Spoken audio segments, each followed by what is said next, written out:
Use the hex key to remove the keypads from the casing.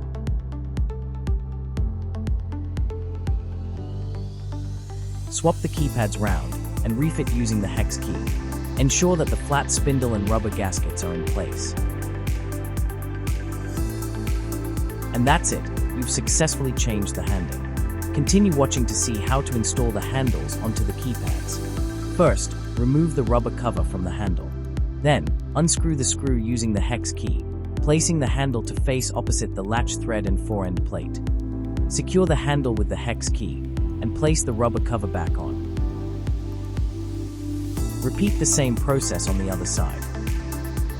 You can now install the lock using the standard fitting instructions.